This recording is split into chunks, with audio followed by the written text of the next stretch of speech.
Bismillahirrahmanirrahim. Assalamualaikum warahmatullahi wabarakatuh. Sahabat Aspirasi, Alhamdulillah pada sore hari ini kami kehadiran Profesor Kiai Haji Yahya Zainul Ma'arif LC.MA PhD, Masya Allah, yang dikenal dengan nama Buya Yahya. Buya Yahya, Assalamualaikum. Waalaikumsalam warahmatullahi wabarakatuh. Sehat ya Buya? Alhamdulillah. Alhamdulillah.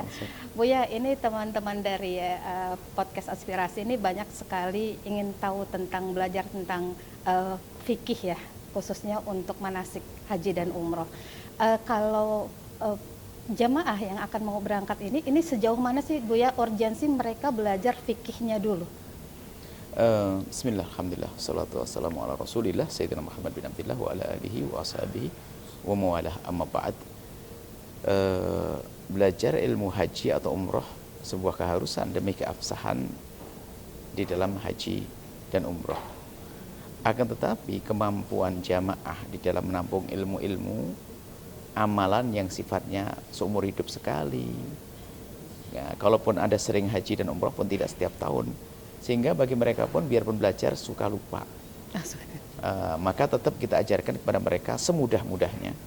Kita yang terpenting mulai dari kewajiban-kewajiban atau rukun-rukunnya, kemudian larangan-larangan, penekannya dari sana. Akan tapi yang lebih terpenting adalah justru pembimbing itu. Hendaknya mereka punya wawasan ilmu, sehingga di sepanjang perjalanan jika ada permasalahan mereka bisa segera menyelesaikan. Kalau kita menuntut orang awam harus ngerti itu semuanya berat sekali. Tapi penyelenggara haji dan umrah wajib mereka punya wawasan yang cukup agar mempermudah siapapun yang ingin melaksanakan haji dan umrah dengan mudah, tentunya dengan keutamaan yang besar karena ilmunya cukup. Jangan juga menyiksa, sebab kita pernah mendengar sebagian travel karena tidak atau pembimbingnya tidak mempunyai wawasan yang cukup, sehingga yang melaksanakan umrah atau haji tersiksa betul karena sempitnya ilmu. Seperti itu. Justru kewajibannya untuk yang jadi dari penyelenggara travel, itu hendaknya, karena kita tidak bisa memaksa orang awam mempunyai menguasai ilmu itu semuanya. Dan bahkan kalau sudah kita ajarkan pun kadang di lapangan berbeda. Tapi seorang pembimbing itu hendaknya betul-betul menguasailah, paling tidak dia rindu untuk belajar dan belajar terus, seperti itu. Oke, artinya dalam setiap keberangkatan selalu harus ada pembimbing yang memahami itu ya? Harus seperti itu memang. Gimana bisa membimbing kalau mereka sendiri tidak punya wawasan? Maksudnya jangan jamaah itu ya harus kita ajari, tapi kita tidak bisa memaksa mereka untuk bisa paham. Banyak yang nggak bisa diajari karena mungkin lemahnya pemahaman atau sudah sepuh dan sebagainya. Justru adanya perkumpulan ini yang kami rindu adalah mewajibkan semua leader tour leadernya atau TL-nya atau pembimbingnya itu hendaknya mereka itu harus siap untuk mencari wawasan fikih tentang haji dan umroh agar semakin mudah. Atau itu minimal mutawifnya ya, Bu? Mutawifnya harus, jangan asal hanya orang bisa bahasa Arab dan sebagainya. Enggak. Mereka mau belajar, kalau tidak jangan diangkat. Karena apa? Ini akan membawa orang untuk beribadah. Ibadah haji itu adalah bukan seperti sholat 5 menit selesai, dia panjang kisahnya. Umroh panjang, ya kan begitu. Jadi kalau dari segi jamaahnya sendiri hanya ikut pembimbing boleh ya, Bu ya? Oh iya, ikut. Ibaratnya ibadah haji dan umroh itu ibadah badaniyah ya, nggak pakai bacaan pun kan sah, ya kan? Nggak pakai bacaan juga sah. Cuman kesempurnaannya mereka kita ajari, maka ada belajar manasik. Manasik ternyata kalau kami lebih menekankan manasik batin, bagaimana kekhusyuan, ketulusan dan sebagainya. Manasik dohir itu nggak susah. Ibaratnya kalau umroh saja mencoba manasik dohirnya. Ilmu fikihnya itu cukup bahasanya ihram dari tempatnya di mikotnya, kemudian setelah itu masuk ke Masjidil Haram, tawaf 7 kali, kemudian sa'i, potong rambut, selesai setengah menit. Ya kan? Dan itu pun mudah sekali, tapi ternyata menata hati dan seterusnya. Kemudian tadi bagaimana mutawif itu permasalahan sepanjang dia melaksanakan haji dan umrah itu kalau ada masalah dia bisa menyelesaikan. Itu yang kami rindu.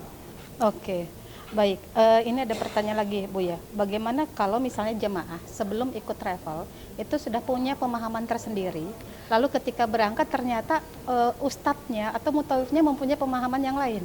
Pemahaman bisa saja berbeda-beda karena fikih itu sangat luas. Akan tetapi memperkecil perbedaan itu penting banget. Makanya justru kami ingin perkumpulan ini adalah mereka punya wawasan sehingga kalaupun mendengar perbedaan itu dia paham. Karena nggak mungkin kita melaksanakan ibadah haji dengan madhab Syafi'i saja. Akan tapi ternyata harus kita mengambil dari madhab lain untuk kesempurnaan sebuah amalan. Biarpun karena masyarakat kita Indonesia hendaknya para mutawaf itu menekuni sisi fikih haji umrah menurut madhab Syafi'i. Tapi harus ada pengembangan setelah itu. supaya di saat ada permasalahan tidak kaku. Kemudian di saat ada melihat perbedaan pendapat, paling tidak dia punya wawasan dong. Nah, jangan sampai hanya menyalahkan saja, sementara ternyata dia juga benar, karena fikih itu luas. Dan kadang memang namanya dunia pertravelan kan ada urusannya dengan ibadah memang, tapi urusan bisnis juga. Sehingga kadang seorang travel mengintai kesalahan travel lain. Tapi kalau punya wawasan tidak, jadi mudah. Kemudian tata hati juga, bagi yang punya travel menata hati niat karena Allah. Dan jangan hanya mencari-cari kesalahan. Kalau ada perbedaan ulama, kita bisa mudahkan untuk bisa kita hadirkan, termasuk dalam buku yang kami tulis itu adalah kita berpegang dengan satu madhab dulu, madhab Syafi'i, kemudian ada solusi-solusi yang kita hadirkan dari madhab yang berbeda-beda. Iya, oke. Lalu kalau menurut Buya, untuk memberikan manasik ini, apakah memang ada lembaga tertentu yang wajib atau seperti apa, Buya? Ya seharusnya kalau negara kita itu lebih cepat, lebih cakep itu negara mestinya, karena mereka punya kekuatan dalam banyak hal. Akan tapi urusan negara kan banyak, tapi kita pun jangan mengandalkan, sehingga justru ini secara bisnis juga loh ya, kalau bicara, kalau travel sudah urusan bisnis. Secara bisnis kalau Anda punya travel lalu mutawifnya handal, hebat, kemudian berilmu, orang juga senang. Di samping ibadahnya juga maksimal. Di samping itu travel Anda menjadi travel hebat, gitu loh. Seperti itu. Jadi kita punya kewajiban dong semuanya. Bahkan harapan kami dengan ada aspirasi seperti apa ini, perkumpulan semacam ini pinter semuanya. Amin. Kami tidak membawa satu travel, kami ingin semua travel itu sukses. Gitu loh harapan kami, semua travel sukses menghantarkan jamaah. Ya, belajar dari Buya dulu ini. Oke, terakhir Buya, saran untuk calon jemaah yang sudah memutuskan untuk ikut salah satu travel, Buya, apakah memang harus ikut terus dengan travel tersebut, baik secara pemahaman atau seperti apa, Buya? Karena kalau memang sudah dari awal kan kita sudah ibaratnya apa ya, sudah pasrah bongkoan lah ke travel itu. Tapi gimana Buya menurut Buya? Baik, karena ibadah haji itu bukan seperti sholat ya, jarang. Sekali, kadang-kadang orang dua kali. Jadi hampir satu orang tidak bisa membedakan. Karena kita mau membandingkan, saya tidak punya perbandingan.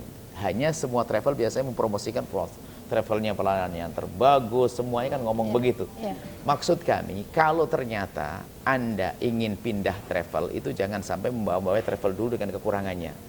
Nah, atau Anda jangan gampang juga terpesona, sebab semua travel kadang-kadang kalau urusan bisnis promonya ya begitu, ini pelayanan begini-begini. Jadi jangan gampang terpesona dengan seperti itu, ya dengan promo-promo semacam itu, kemudian menjelekkan yang lainnya. Kami tidak ingin bahwa travel itu menjelek. Justru harapan kami travel saling mendukung. Termasuk ya jangan rebutan jamaah deh kalau bisa lah. Kalau sudah jamaahnya orang silahkan dimotivasi. Rezeki kan dari Allah. Kalau jual beli saja kan tidak boleh kita mengganggu. Jualan yang sudah ditawar oleh orang kan, tawar menawarnya orang nggak boleh kita rusak, jual beli bisa. Termasuk dalam urusan travel hendaknya ukhuwah ini terjalin karena kita karena Allah. Baik. Tapi kalau memang sudah terlanjur masuk Buya, seperti misalnya jamaah umroh haji nih, sudah terlanjur masuk, sudah ikut manasik, sudah apa segala macam, sampai di Saudi ternyata pemahamannya beda. Makanya harapannya adalah ini akan menyelesaikan perkumpulan kita ini. Beda itu kan berarti harus salah, tidak. Hanya wawasan. Percaya kalau Anda ini punya travel, lalu wawasan mutawifnya hebat, tidak akan suka ngadu domba orang, tidak suka mencari-cari kesalahan. Begitu mudahnya. Tentu hal itu pasti akan terjadi. Perbedaan pendapat di sana itu betul ada. Cuman kalau orang punya wawasan nyantai. Itulah harapan kami bahasanya semua mutawif, TL, travel ini hendaknya belajar dengan serius. Makanya kami siap saat ini ada Zoom, tapi tolong ditongkrongin tuh, jangan sampai saya ceramah, ownernya nongkrongin, jangan sampai kita ngomong dianya main handphone dan sebagainya. Kami siap. Harapan kami adalah ibadah maksimal, termasuk kami menekankan manasik batin yang mungkin selama ini tidak pernah didengar. Kami ada selalu menyampaikan manasik batin, bagaimana menanamkan kerinduan ke Makkah, kerinduan kepada ini. Jangan percaya. Kemudian bagaimana umrah dengan hati juga. Bukan sekedar jor-joran kita. Umrah keluarga, haji keluarga, ini kan bisa saja jor-joran. Bukan kerinduan kepada Allah, kita tata hatinya, namanya manasik batin insya Allah. Ya. Baik, terakhir Buya, pesan-pesan untuk calon jemaah yang akan menunaikan ibadah. Wahai para jamaah haji dan umrah, kalau ingin haji dan umrah, pertama tata hati dan niat. Niat karena Allah, bukan jor-joran tadi pertama. Kedua, jangan memaksakan dengan biaya-biaya. Kalau Anda belum mampu, Anda tidak wajib haji. Anda tidak wajib umrah, jangan paksain. Karena Anda memaksakan diri, belakangnya repot. Misalnya harus Anda ngutang-ngutang dan sebagainya. Karena apa? Ibadah itu harus betul-betul enak sebelumnya, enak saat ibadah, dan enak setelah ibadah. Sesudahnya. Seperti itu. Baik, seperti itu. Masya Tidak Allah. seperti sesudah pulang Ada akhirnya sebagian punya utang ya Bu khair, ya. bahkan bisa saja lari, dan banyak orang nggak bisa bayar, akhirnya dia akhirnya tambah dosa dia. Sementara selagi Anda tidak punya uang, maka Anda kan tidak wajib haji dan umrah, nggak dosa, selesai. Ya, ya, Anda ya. sholat subuh berjamaah, Anda duduk di tempat tersebut berzikir sampai waktu terbit matahari, waktu duha Anda sholat, sudah Iya, pahala haji dan umrah. pahalanya. Selesai. Baik, Oke, baik, terima kasih. sama-sama. Baik, sahabat Jendela Aspirasi, alhamdulillah kita sudah mendengarkan seperti apa Bu Yahya kita bicara tentang fikih haji dan umroh, khususnya dari kacamata jamaah dan juga kacamata dari travel. Terima kasih, sampai ketemu kembali. Billahi taufiq wal hidayah. Wassalamualaikum warahmatullahi wabarakatuh. Waalaikumsalam warahmatullahi wabarakatuh. Insyaallah.